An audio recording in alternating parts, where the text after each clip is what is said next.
O mama yeme, takome ofanu megbelu kowe, nevaje eruwe o. O mama yeme, takome ofanu megbelu kowe, nevaje eruwe o.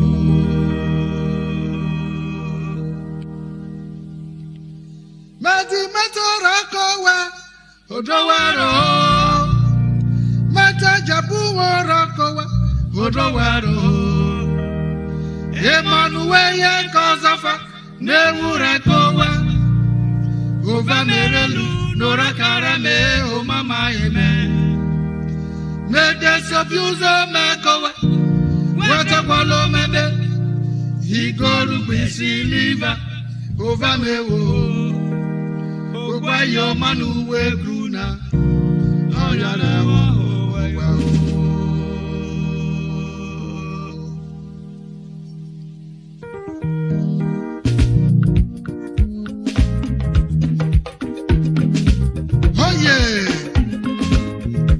ISOKO 5-star general zeno. Kebe na kube kubara mwa kodi. Na kodi rekube bie bie.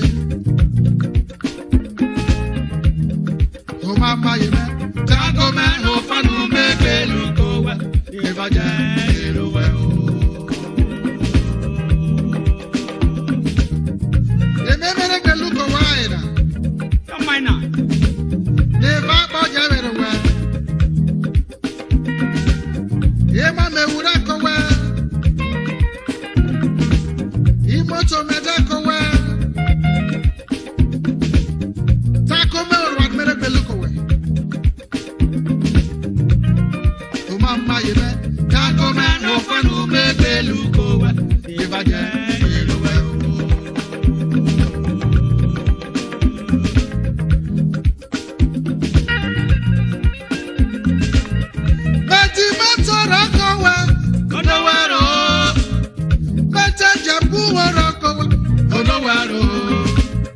Emmanuel ye kozafa, newure kowe. Ova merelu, nora karame, o mama yeme. Me desobuzo me kowe, wata kwalo mebe. Igoru bisi liva, ova mewo. Ogwa yo manu we kuna, oyare wo.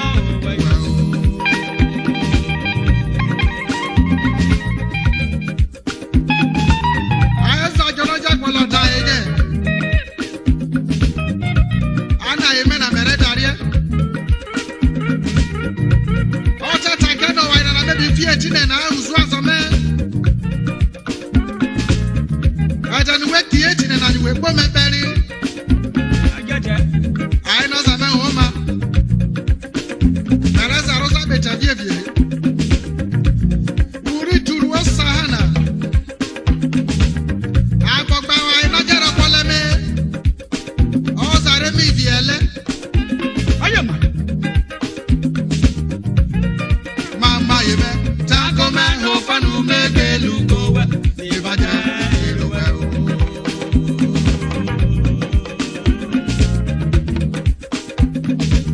Obi ti mu fasa na rele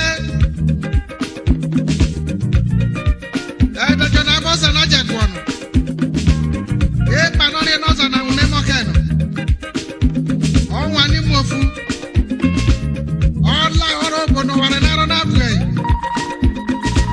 oje bidie chana peme ti o wa beno wu ori o maya agbe famunyo wa no kraka oji he ota tinubu ha o kwa yo manu we tru na chowo bono o mama yeme tago me ho fanu rebelu kowe evaje eruwe o.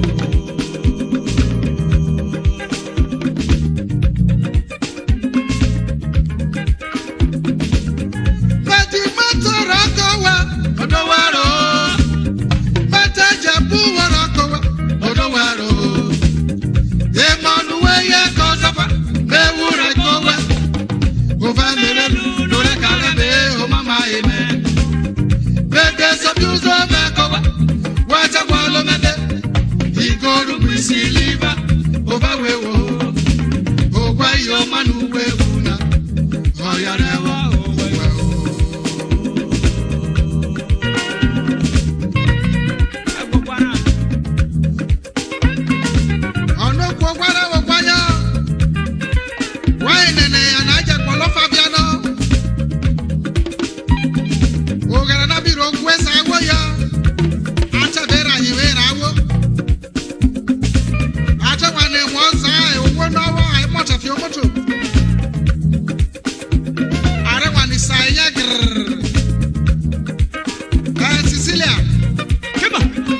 be you play for Mali? He said, no, me I just stop as we dey talk. I say you say now you pass now. You your husband dey jolly. They don't report you with that. Because they know say if they call report direct, the thing go backfire. Oh jihad. When the web put the baby you in I will. Mama kurenyo. Oh why you man who kuna. Oh yare wa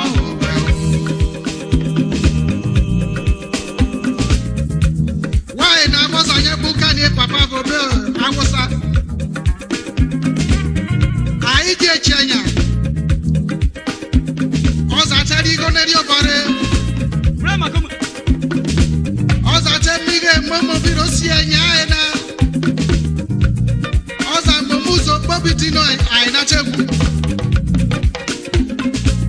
Aja wa ipe mocho wale pakiji gora e wori mwe kwae na. Ai na woji he. Ogwa yo man we kru no e we ona. Ogwa yo man we kru na. Oh ya re wo we o.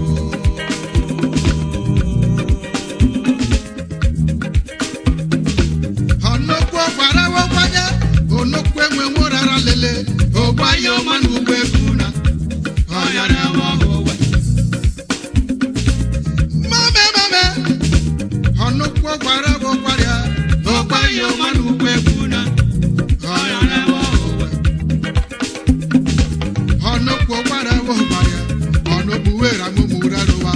Ogwa yo man we kru na. Oh ya re wo we. Mame kuraria. E ware zide to bobo. Ogwa yo man we kru na. Oh ya re wo we. Usamira kwana baba. Onokwo gwara wo kwaria. Ogwa yo man we kru na. Oh ya re wo we.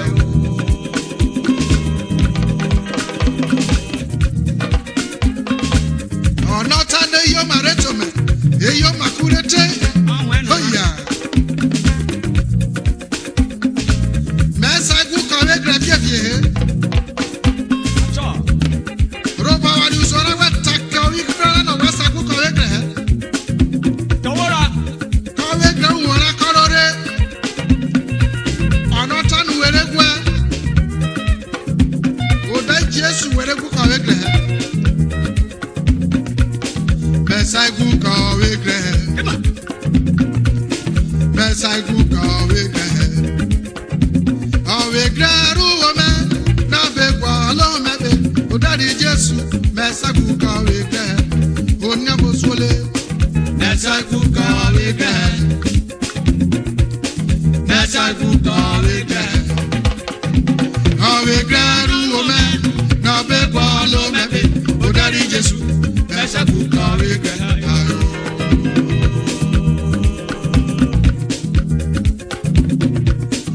John Webber ne mama wona. Ai regrana. Are ku wi goda. Yo be vara era momu gbuji he. Unye ta be powe. Nuwe wa woni re fio ba ko we. Are fio ba ko we bie. Awe ni regra. Kema regra. An enemy is anybody that never wanted your progress. Fikere wegu kawegre. Acho. Mesaigu kawegre. Wesaigu kawegre. Kawegre ruwome na begwa lo mebe. Odari Jesu mesaigu kawegre. Onya bosole mesaigu kawegre. Mesa gu kawe gra. Kawe gra ruome na be kwa lo mebe. Odari Jesu mesa gu kawe gra.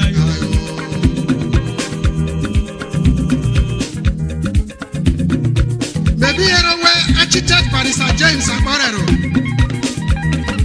Ye ba iru onu we biruka wo. What a time you want to affect life in this your generation. Wete bi fio ba ka wo radical we my fe.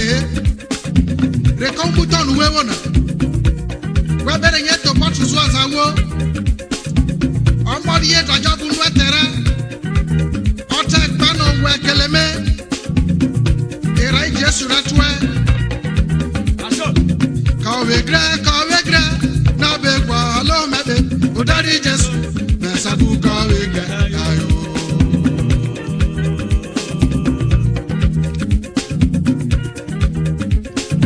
Kawe gra na be kwa alo mebe. Odari Jesu na sabu kawe gra ayo. Ago ISOKO. We monkey jano kwasuma jaja tuvo bi wari. Bokinara yare monkey ISOKO na ri aja bi chuli Christmas. Ugo na rote raseno. Ugo na rota na ri ayeta beta keni masa. Uga na ri Oza itata ne monkey na mati be Friday 24 na. Makinye monkey ISOKO no. Ni monkey ni yo baka wona ni regre. Oza ni loze Friday 24. Beretta. E monkey tero for bigeti. Monkey waze. Monkey coming. E monkey ni meri plan erano. Me bono. Kano makawe grana.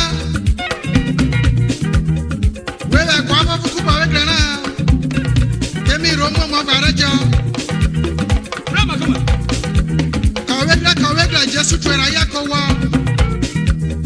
Ona be kwalo we bobi Jesu twera yako wa.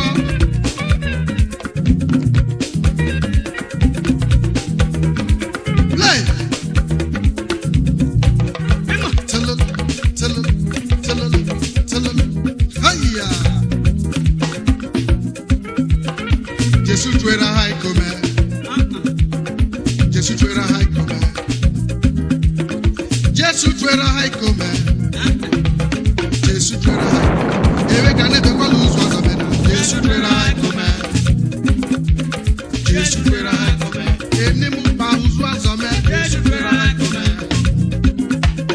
Jesu twera hai come. Eni mu pa emena. Jesu twera hai come. Jesu twera hai come. Eni mu pa ozame. Jesu twera hai come. Jesu twera hai come. Awe keno magberi ke. Jesu twera hai come. Jesu twera hai come. Eni mu pa o komena. Jesu twera hai come. Jesu twera hai come.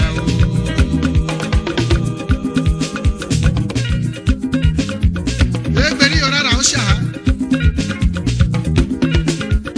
Ara ma wa ro ko ibo. Bima.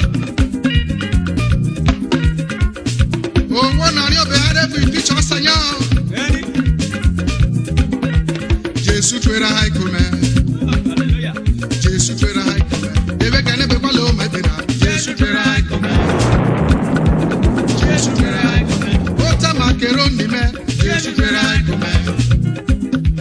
Jesu twera hai come. Ota macaroni of me. Jesu twera hai come. Jesu twera hai come. Owe grabo bi yo. Jesu twera hai come yo. Jesu twera hai come. Magbere. Jesu twera hai come yo. Jesu twera hai come. Erari Jesu Christi. Jesu twera hai come yo. Jesu twera hai come. Holy Ghost fire pursue them. Jesu twera hai come yo. Jesu twera hai come yo. Bima. Hiya.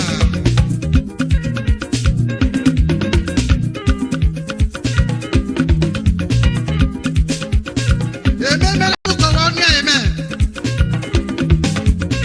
Luyera bana oje na mama. Alu ka jero ha ojera. Eto wezi je manyi fia.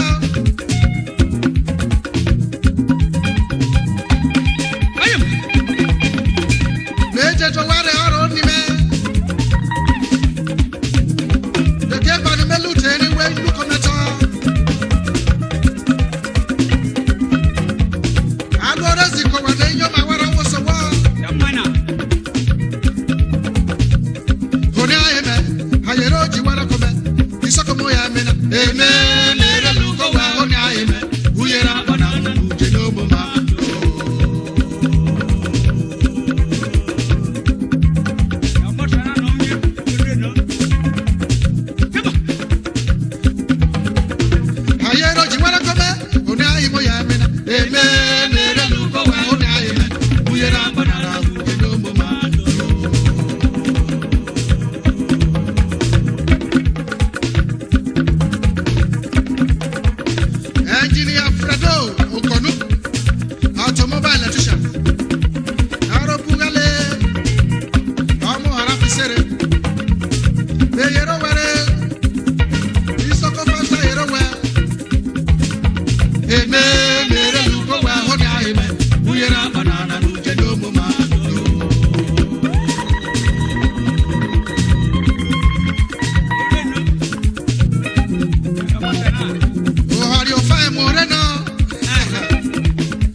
eme mere luko wa onya eme uyera banana nu jedo mama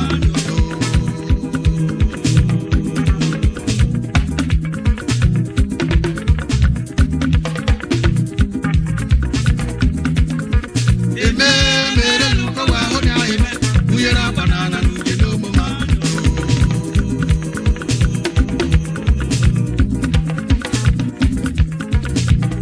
onya eme ayero jiwara kome ISOKO moya eme mere luko wa onya eme uyera banana nu jedo mama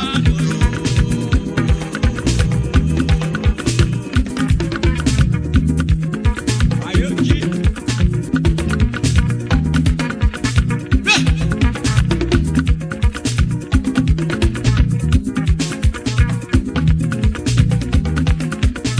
ayi nore brewa aye wara kome nyaye semera mo eme mere luko wa onya eme uyera banana nu jedo mama